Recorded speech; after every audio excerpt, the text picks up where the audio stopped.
إسماعيل يا سوقليا أخلاق يا عياري دون تبرونا يا عياري دونا متك مذا يا بتودا بركة عياشة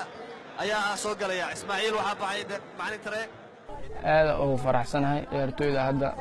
وإيه هاي حلقة قرنك لمبرك كواد إنكسون دينين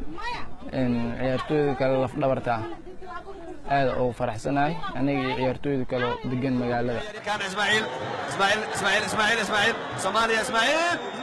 أوه بناك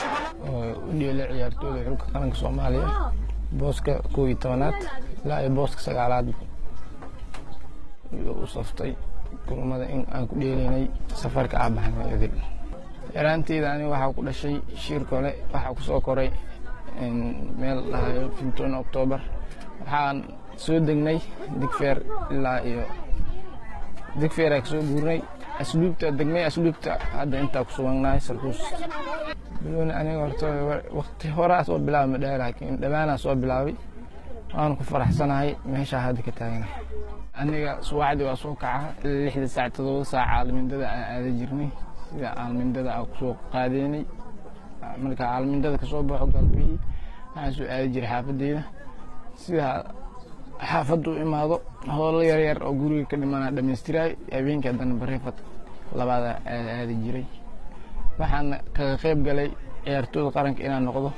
ciyaartooyda xaafada oo koobka qaxootiga la dheelaayo ayaan isku daray sidaas awgeed waxaan noqday ciyaaryahanka ugu fiican ayaan meeshaas aan ku guuleystay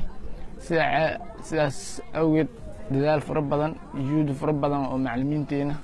ayna siiyeen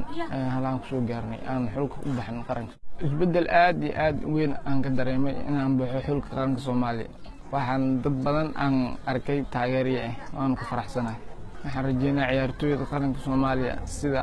Maxamed Ismaaciil iyo ciyaartooydii aan nala tusay aragnay in ay camal ku deysano aan rajeynayaa waa wax qoran oo alla agtiisa ka socda in xulka qaranka matalo laakiin anaga dhiirigelin macallimiinteena keenay iyo wadannimada ugu jirta ayaan muujinaynay sidaas awgeed